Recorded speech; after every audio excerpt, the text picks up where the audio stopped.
Dans 10 jours exactement, les frontières aériennes seront réouvertes au Burkina Faso. C'est l'une des principales informations issues du Conseil des ministres de ce mercredi. D'autres décisions sont prises dans le domaine de la sécurité et de l'environnement. Dans quelques instants, vous aurez des détails complets. Dans l'actualité également, c'est un projet ambitieux qui démarre officiellement dans le secteur de l'énergie au Burkina Faso. Le projet de développement des connexions à l'électricité devrait permettre d'atteindre le nombre d'1 million de citoyens connectés d'ici à fin 2020. En chiffre, il coûtera 12 milliards de francs CFA. Nous serons à Kaya pour la cérémonie de lancement. Actualité dans le milieu scolaire, c'est le jour de vérité pour les candidats au brevet d'études du premier cycle. La proclamation des résultats est intervenue ce 22 juillet. Moment de joie pour certains et de tristesse pour d'autres. Nous vous ferons vivre l'ambiance dans l'un des centres de composition de Ouagadougou. Et puis des artistes plasticiens exposent leurs créations au bonheur des amoureux de l'art plastique. L'exposition dénommée Wekre se déroule au parc Bangrouego de Ouagadougou. Dans ce journal, vous entendrez les initiateurs sur les motivations de cette exposition. Mesdames, Messieurs, bonsoir. Merci de nous suivre. Cela dit, le Burkina Faso va procéder à la réouverture de ses frontières aériennes le 1er août prochain. Décision prise par le Conseil des ministres de ce 22 juillet. L'exécutif annonce également le recrutement de 750 policiers pour accentuer la lutte contre le terrorisme. L'essentiel du Conseil des ministres dans ce compte rendu de Adama Guiti et Moumouni Soubega. Fermées depuis le mois de mars pour des raisons liées au Covid-19, les frontières aériennes de Burkina rouvriront à partir du 1er août 2020. C'est l'une des décisions prises par le Conseil des ministres de ce 21 juillet. Ça veut dire que les autres frontières terrestres et ferroviaires restent fermées jusqu'à nouvel ordre. Un décret donc du Premier ministre précisera les conditions dans lesquelles justement ces frontières-là sont réouvertes et quelles sont les obligations des passagers entrant au Burkina Faso ou sortant du Burkina Faso par la voie donc aérienne. En matière de sécurité, le Conseil des ministres a décidé de renforcer les effectifs policiers. 50 officiers et 700 sous-officiers seront recrutés au titre de l'année 2020. Il s'agit donc de concours professionnels où nous avons 50 postes à pouvoir essentiellement pour les postes d'officiers et des concours directs pour le recrutement de sous-officiers où nous avons 700 postes à pouvoir. Ces concours donc participent à la volonté d'un maillage plus conséquent du territoire national, mais également de répondre aux populations en termes d'attente dans la lutte contre l'incivisme, contre l'insécurité, contre le grand banditisme, contre le terrorisme, et simplement pour accompagner les populations dans leur bien-être, la protection de leurs biens et de leurs personnes. Au titre du ministère de l'économie, des finances et du développement, le Conseil a pris un décret portant numérisation des paiements au Burkina. Il vise la sécurisation des paiements. Ces décrets donc doivent permettre la promotion de l'inclusivité financière, la sécurisation des paiements. Ils doivent permettre également de lutter contre la fraude. Ils doivent réduire les délais de paiement. Ils doivent moderniser les moyens de paiement à ce niveau-là. La première étape, c'est la date butoir du 31 décembre 2020. À cette date-là, toutes les opérations suivantes, le paiement des salaires, indemnités et autres prestations aux agents dus par l'État, les administrations publiques, les EPE et les sociétés d'État, le paiement des salaires, factures et des frais d'établissement de visa d'entrée au Burkina Faso dans les représentations des diplomatiques et consulaires, et le paiement des frais d'inscription dans les universités publiques et privées. Toutes ces actions-là donc devaient être faites au plus tard le 31 décembre en termes de numérisation des procédures. Pour le 31 décembre 2021, on aurait achevé l'étape avec le paiement des impôts, taxes et prestations en argent dus à l'État et à ses démembrements, autres que les collectivités territoriales, le paiement des frais d'inscription au concours de la fonction publique, le paiement des bourses d'études, des aides et prêts aux étudiants, et le paiement des pensions, allocations familiales, subventions et transferts sociaux. Deux dates butoirs, 31 décembre 2020 et 31 décembre 2021. Pour la commémoration de la Journée mondiale de l'arbre 2020, le Conseil a retenu la date du 8 août 2020. Thème de cette journée, arbre, santé et résilience climatique. Avec bien sûr le haut patronat de son Excellence, le président du FASO, M. Roch Christian Kaboré. Cette journée-là va permettre donc une opération de plantation d'arbres dans des sites sécurisés dans les 12 régions. Également une campagne d'information et de sensibilisation sur la thématique de la journée. Une opération également de plantation d'arbres à base d'espèces médicales dans un site proposé par le docteur Zéphirin Dakio. Le Conseil des ministres a également fait le point de la situation de Covid-19 au Burkina à la date du 21 juillet 2020. 1070 cas enregistrés depuis le 9 mars, dont 98 cas actifs et 53 décès. En termes de contribution suite à l'appel du président du Faso, elle se chiffre en numéraire à plus de 2 milliards 473 millions de francs CFA contre 3 milliards 591 millions de francs CFA pour les dons en nature. À noter également cette importante décision du Conseil des ministres de ce 22 juillet. Le Conseil des ministres qui a adopté un décret consacrant le changement de dénomination de l'université Ouaga 2 qui s'appellera désormais Université Thomas Sankara. Ce chiffre à présent 12 milliards de francs CFA, c'est ce que va coûter le projet de développement des connexions à l'électricité. C'est un projet du gouvernement burkinabé qui permettra aux populations d'accéder à l'électricité avec plus de facilité. Le projet a été officiellement lancé hier à Kaya par le ministre de l'Énergie, Amadou Ouedraogo et Yacouba Kouala.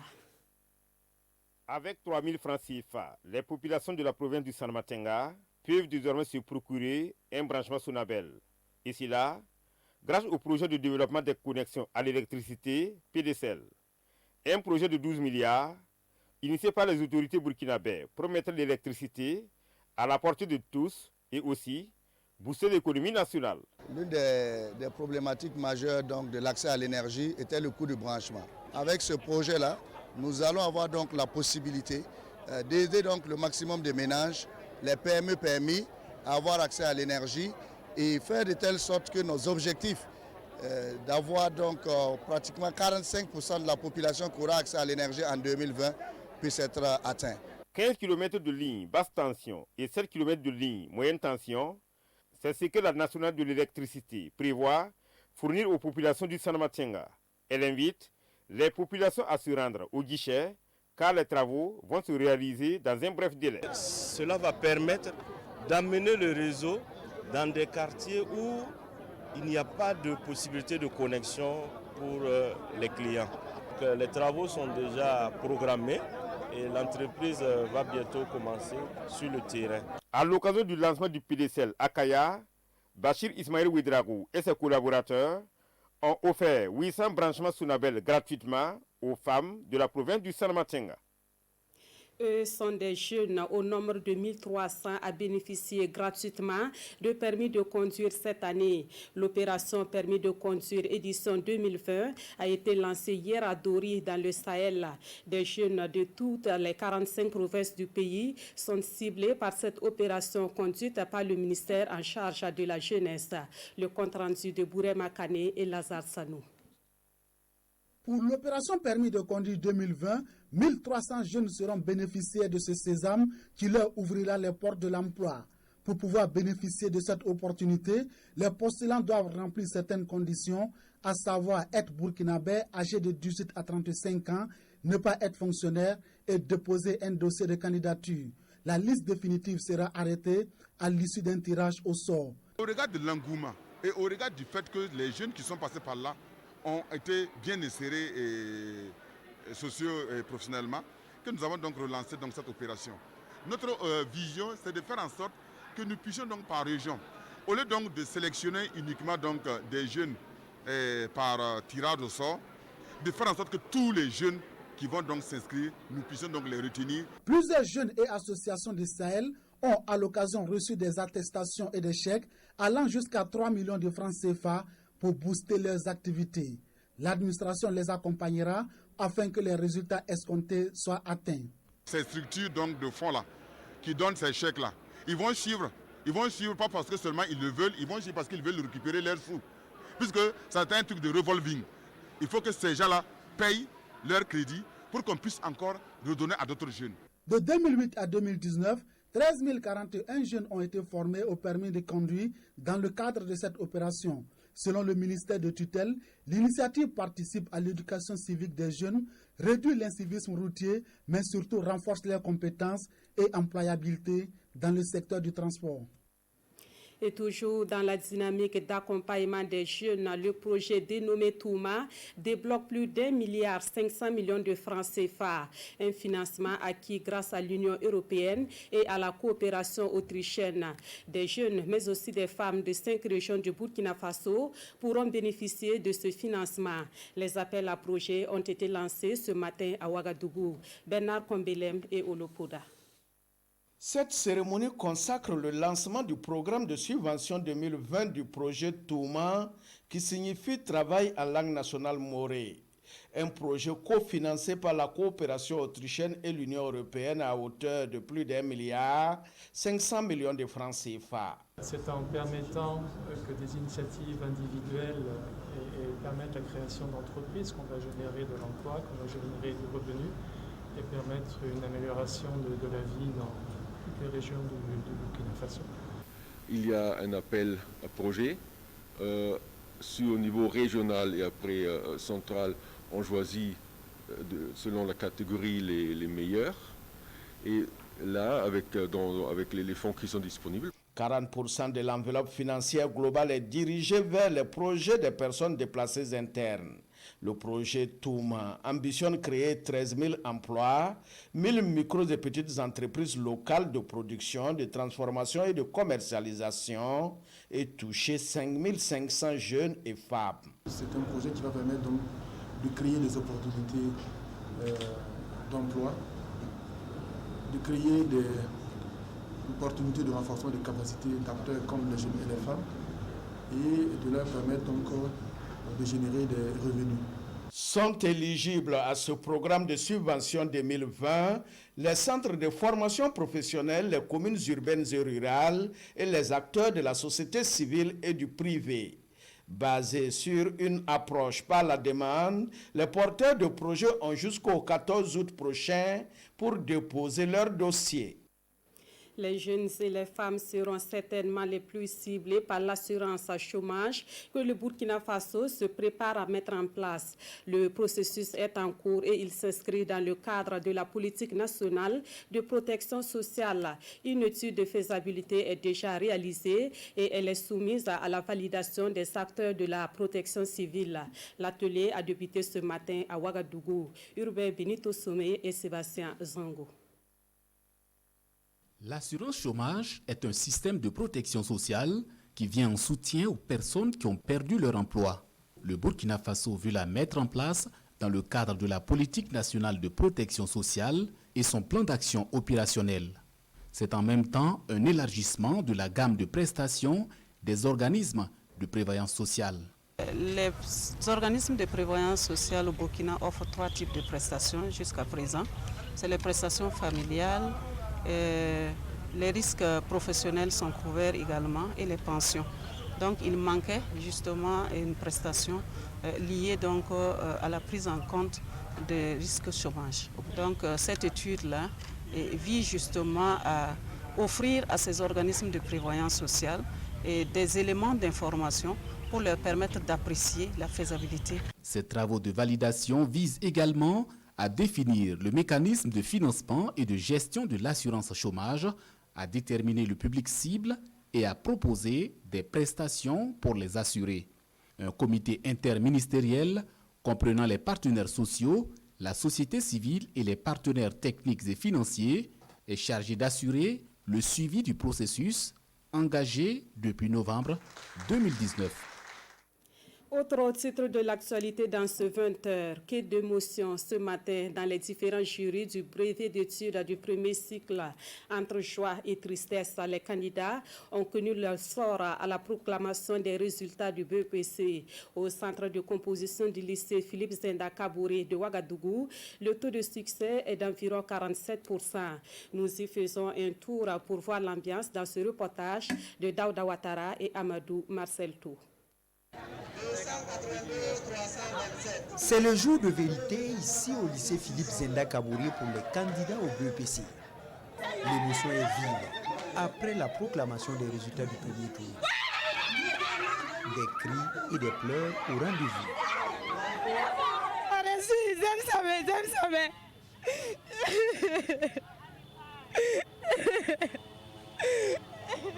En tout cas, je rends gloire à Dieu. Je rends gloire à Dieu. Merci pourquoi tu pleures. C'est ma 4e fois de faire le BPC. Certains pour exprimer leur joie et d'autres pour manifester leur regret face à l'échec, souvent sous le regard des parents.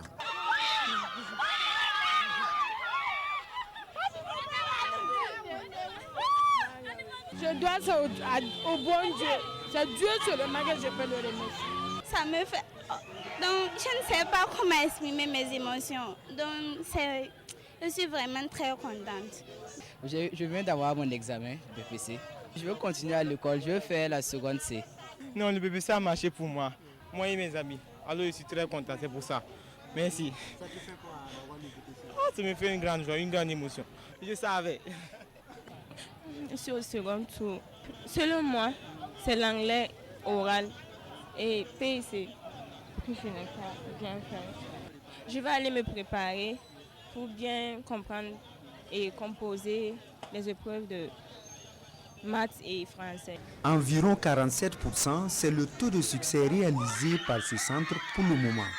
Un taux acceptable selon les premiers responsables de l'éducation. Dans le jury 1, nous avons 43,13%, le jury 2, 32,79%, le jury 3, 30,38%, le jury numéro 4, ça fait 30,64%, le jury 5, 30,64% également, et enfin dans le jury 111, ça donne un taux de succès de 24,87%. C'est le plus faible taux de succès que le centre a enregistré. Comparativement aux années précédentes, là, pensons que nous sommes toujours dans la même fourchette. Et c'est ce qui me fait dire que c'est acceptable, malgré le contexte sanitaire que nous traversons. Pour un meilleur taux de succès, les candidats qualifiés pour le second tour promettent donner le meilleur d'eux-mêmes afin de pouvoir pleinement exprimer leur joie, qui est celle de la réussite. À Bobo Dioulasso, le ministre en charge de la communication échange avec les agents des médias publics. Des agents à qui le ministre annonce des actions en cours dans son département avant de recueillir leurs préoccupations. Et leurs préoccupations sont relatives aux prochaines élections et les décisions d'affectation au ministère de la Communication. Kassou Milogo, Sirik Milogo et Kadourou Menki. Le ministre de la Communication dans les locaux de la RTB de Bobo, Rémi Fulgence Dandjinou, est là pour échanger avec les agents des médias publics. Une rencontre plénière dédiée aux questions de l'heure. La construction des sièges de la RTB et des éditions Sidouaya, les affectations récentes des agents des médias publics, le bilan des négociations et les réformes statutaires engagées ont été passés au peigne fin. Il s'agissait pour moi de les rencontrer, de présenter un peu la situation sur laquelle nous travaillons au bénéfice des EPE, à savoir notamment les efforts qui sont consentis par l'État à travers donc, le décret dérogatoire à la comptabilité publique au bénéfice des EPE, parler également de la situation notamment liée à un certain nombre d'actes administratifs que nous avons pris et les rassurer que autant que faire se peut, nous allons réamener chaque acteur au niveau des médias, même si je le dis, ce sont des fonctionnaires et ils peuvent être utilisés également au niveau d'autres structures du département de la communication. Après 2 heures d'échange, il ressort également qu'un contrat plan est en cours de finalisation au profit des agents de la RTB et des éditions Sidouaya. Un contrat qui devrait normalement faciliter un certain nombre de choses. Il s'agit donc de prévoir sur différentes années la part d'investissement que l'État va mettre en œuvre pour ce qui est de l'équipement, pour ce qui est des infrastructures, pour ce qui est également de la prise en compte d'une partie des questions salariales et de donner donc la possibilité aux EPE de créer de la richesse afin donc de satisfaire par elles-mêmes les besoins salariaux de leurs travailleurs. Autre nouvelle donnée à cette rencontre, l'installation d'une radio à Banfora et d'une cellule de production télé. Une installation qui sera faite officiellement à l'occasion de la célébration du 11 décembre Banfora 2020, foi du ministre en charge de la communication. Journalistes du public et du privé sont tous appelés à maîtriser la stratégie de communication du G5 Sahel. Cela se passe par une formation organisée à leur intention par le Comité national de coordination des actions du G5 Sahel. Après cette formation qui se tient à Ouagadougou, les journalistes et communicateurs pourront œuvrer pour une adhésion des populations aux valeurs de cette organisation. Amadou Ilboudo et Draman Guéné.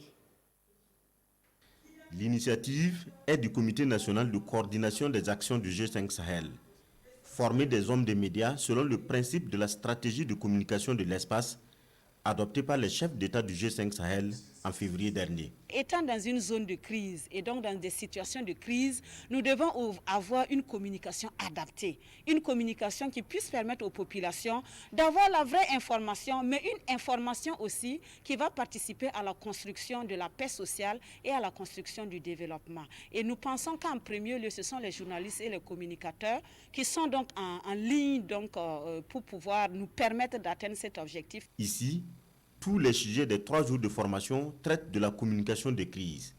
Une communication basée sur le professionnalisme et la responsabilité sociale du journaliste. Quand on est en situation de guerre, par exemple, les lois habituelles changent forcément. Là, il va falloir analyser et voir quelles sont les opinions qui sont compatibles quand même avec la sécurité. Quelles sont les opinions qui sont compatibles avec la paix. Quelles sont les opinions qui peuvent renforcer notre cohésion sociale. Si on n'en tient pas compte, et qu'on continue de parler comme si on était dans une situation tout à fait normale de paix, de stabilité, évidemment, on fait hors sujet et ça peut avoir des conséquences dommageables pour notre cohésion sociale. Des communicateurs sont aussi de la partie. L'objectif du Comité national de coordination des actions du G5 Sahel est de reconquérir le développement, la paix et la sécurité par la communication. Toujours dans l'univers des journalistes et communicateurs, le journal L'Observateur Palga fait dans l'innovation. Le journal met en place une presse en ligne dénommée lobspalga.com. Le lancement de cette nouvelle plateforme est intervenu hier dans les locaux du doyen des quotidiens privés du Burkina Faso, Kwale Nebié et Olopoda. Le doyen des quotidiens au Burkina Faso amorce un virage numérique. Un clic sur le www.lobspalga.com et le journal s'ouvre à vous. Il faut dire en fait que les journaux papier en fait se réinventent s'ils veulent en tout cas survivre. Ne serait-ce que sur le plan en fait économique et financier. Il faut peut-être en fait qu'on essaie d'imaginer, d'être un peu plus novateur. Innover pour répondre aux exigences du moment, lobspalga.com met la barre haut. Le nouveau journal en ligne combine texte, images et son. Un portail multimédia qui, en dehors des news, fait une place aux annonces, aux pharmacies de garde et à une rubrique agenda pour la diffusion des événements. Le bébé du doyen des quotidiens burkinabé qui est né est autonome mais n'est pas indépendant de son géniteur qui est l'Observateur Palga. Il y a des sujets que les 2 publications sont obligées, au regard de l'actualité en fait du traité. Mais là où les choses peuvent être différentes, c'est au niveau de l'angle de traitement. Lobspalga.com est lancé depuis le 28 mai 2020, une date qui coïncide avec le 47e anniversaire de l'Observateur Palga. Dans l'actualité également, le Haut Conseil pour la réconciliation et l'unité nationale poursuit sa série de rencontres. Hier à Ouagadougou, l'équipe du Ashkroun a échangé avec les membres du Conseil national des organisations de la société civile. Au-delà du processus de la réconciliation nationale, les OSC ont soulevé la question de l'accaparement des terres par des sociétés immobilières et la politisation de la société civile. Kwale Nebié et Moumouni Soubega. Face au Conseil national des organisations de la société civile, le Ashkroun, le Haut Conseil pour la réconciliation et l'unité nationale, partage sa vision du processus de réconciliation nationale. Une réconciliation que l'institution compte accomplir avec la contribution de toutes les forces vives de la nation. Ils étaient vraiment sincères et ils ont porté sur des questions de fond qui nous ont permis d'aller au fond de ces questions-là pour voir comment nous pouvons cheminer ensemble, comment chacun de nous peut apporter sa propre pierre à la construction de l'édifice Réconciliation nationale. Une démarche bien appréciée par les organisations de la société civile. Elles ont tout de même émis quelques inquiétudes qui, selon elles, risquent de mettre à mal la paix au Burkina. Il s'agit notamment de l'accaparement des terres par des plus nantis et des sociétés immobilières, la perte des valeurs culturelles et la politisation des organisations de la société civile. J'avoue que nous sommes arrivés à la conclusion en tant qu'organisation de la société civile que nous devons en faire notre préoccupation et notre souci, parce que ce que nous devrons savoir, ce que nous sommes en train de faire aujourd'hui, ce n'est pas seulement pour nous-mêmes, c'est surtout pour nos enfants. Et nous devons travailler à ne pas transmettre à nos enfants l'esprit ou le comportement de haine. Le premier mandat du Ashkroun s'achève en 2021 et la priorité de Londres Bassolé et son staff, c'est de réussir la mission à eux confiée. À l'issue de ces rencontres, le Ashkroun envisage de proposer des réformes pour une société burkinabé unie et réconciliée avec elle-même. Un robot pour contribuer à lutter contre le Covid-19 au Burkina Faso. Vous vous demandez certainement comment cela va se passer. Sachez que c'est un appareil qui permettra de détecter la température de plusieurs personnes à la fois. L'appareil sera utilisé à l'aéroport international de Ouagadougou et c'est un don de la République populaire de Chine. Roger Kam et Dramandadian. Un petit robot made in China. Il est l'attraction du jour, ici à l'aéroport international de Ouagadougou. Ce robot détecteur de température est pour le donateur une révolution dans la lutte contre la maladie à coronavirus. Une contribution donnée par une entreprise privée, si on peut dire, mais aussi une entreprise vraiment innovatrice, chinoise. Avec ce petit robot, je pense que surtout pour le premier front, à l'aéroport, on a vraiment mieux équipé, mieux outillé pour améliorer l'efficacité de quand même dans cette prévention. Donc leur température va s'afficher en temps réel sur l'écran. Et normalement, il peut contrôler en même temps plusieurs personnes. La distance idéale, c'est entre 1,5 à 5 mètres. L'appareil est déjà calibré et toute température corporelle supérieure à 37,5 degrés, le système d'alarme déclenche. Que de joie pour les autorités aéronautiques, pour qui cette technologie nouvelle permettra de mieux gérer les flux. Ce robot va nous permettre de prendre la température de plusieurs usagers à la fois, donc de pouvoir prendre des décisions rapides et de pouvoir agir de manière à éviter toute action que nous aurons à regretter éventuellement. Le cérémonial de remise de ce robot doté d'une intelligence artificielle est suivi d'un don de 2000 masques de protection et 1000 paires de gants destinés aux agents de sécurité déployés sur place. Un soutien à un ami, selon les mots de l'ambassadeur chinois, pour lutter contre un ennemi commun, le Covid-19. Ce matin, à Ouagadougou, des ingénieurs en génie civil ont prêté serment devant le tribunal de grande instance. L'exercice est obligatoire pour ces derniers, conformément à la loi burkinabé. Ils ont juré de travailler dans le respect des règles de leur domaine d'activité. Nous suivons la prestation de serment avec Paul David Bambara et Maxime Zongo. Avant de rentrer en fonction, la loi exige que tout ingénieur en génie civil prête serment.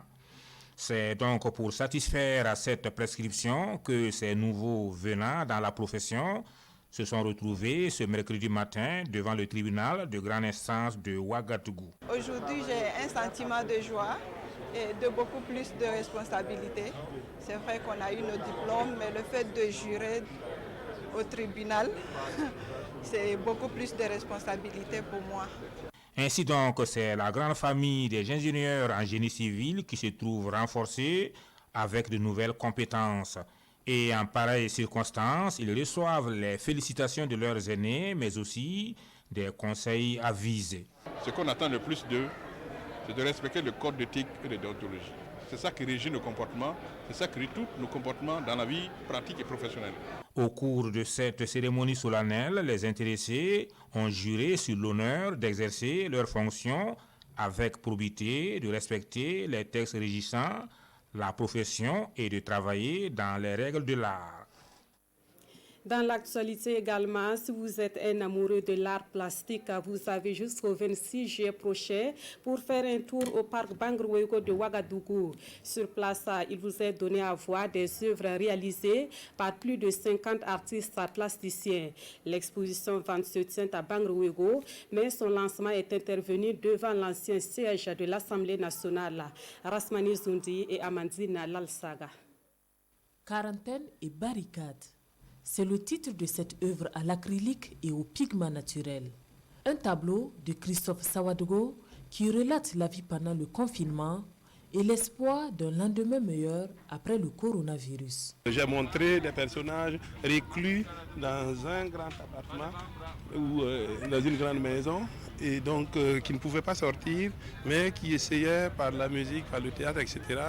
de ne pas sombrer dans l'isolement. C'est le même message qui est véhiculé ici à travers ces œuvres exposées devant l'ancienne Assemblée nationale avenue de l'Indépendance. L'exposition Wekre, qui signifie en français éclosion, est une initiative des ateliers Manéré en collaboration avec des associations d'arts plasticiens. Cette situation de pandémie-là qui a bloqué les artistes plasticiens au Burkina, qui les a permis pendant tout ce temps-là de rester chez eux, ça leur a permis aussi de travailler. Donc c'était pour moi une occasion de leur donner la chance de présenter leurs œuvres ici. Toutes ces œuvres-là qu'ils ont créées durant cette situation où ils sont restés à la maison. En fait, c'est un appel à tous les Burkinabés d'avoir plus d'attention aux arts et à la culture. Et vous savez, un jour, ce qui se passe aujourd'hui, et ce sera un mauvais souvenir en matière de terrorisme, de djihadisme, parce que la culture nous rapproche. Cette exposition réunit une cinquantaine d'artistes, des peintres, des photographes, des sculpteurs, des caricaturistes, des graphistes et des designers. Elle se déporte dès ce 23 juillet au parc Bangrouégo pour une exposition vente ouverte au grand public jusqu'au 26 juillet prochain. Passer par le 7e art pour sensibiliser sur des phénomènes à la fois réels et dangereux pour les enfants. C'est ce qui est fait dans le court-métrage intitulé Baudra, un film fiction qui dénonce la maltraitance des enfants et le mariage forcé et précoce des jeunes filles. Réalisé par Awetiougou Baloura, le film a été projeté lundi dernier au ciné Nerwaya. Rasmani Zoundi et Olopoda. Pourquoi toi-même tu veux marier ta fille à la fleur de l'âge? Pourquoi? Les Baudra, c'est le tout premier court-métrage du réalisateur Awetiougou Baloura, un film de fiction qui met à nu les tares de la société africaine. La maltraitance des enfants mineurs et le mariage forcé sont des pratiques néfastes dénoncées par le jeune réalisateur. Le film traduit un mariage précoce et forcé d'une jeune fille, et la famille élargie, comme on le voit en Afrique, a trouvé que ce n'est même pas un problème qu'elle ait échoué. Dans la même famille, on va voir qu'une femme est sortie après la mort de son mari, laisser son enfant qui a subi vraiment une maltraitance, une violence. Regardez ce qu'il a fait à mon fils. Landry, c'est pas vrai. Pardon, madame, je vais regarder avec lui au-delà. Pour une première projection en salle, l'œuvre cinématographique de Baloura semble séduite par la pertinence des sujets traités, des réalités africaines qui n'ont plus leur place dans ce 21e siècle. Le travail a été présenté et aimé par le public.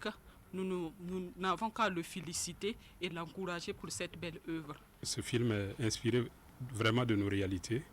Et le film évoque autant de problématiques qui intéressent notre département. Les Baudra est un film de 30 minutes. Son passage au ciné Nerwaya se poursuit jusqu'au 26 juillet prochain. Tu as beaucoup souffert et malheureusement tu n'es pas le seul enfant dans cette situation. Mais courage, ça va aller. C'est compris? L'actualité dans le milieu du sport burkinabé reste marquée par l'élection à la présidence de la Fédération burkinabé de football. C'est désormais officiel. Lazare Bansé a déposé son dossier de candidature hier soir dans une ambiance assez particulière. Le candidat était accompagné d'une foule acquise à sa cause et il se dit confiant quant à sa victoire le 22 août prochain. Adama Guiti et Alain Didier Compaori.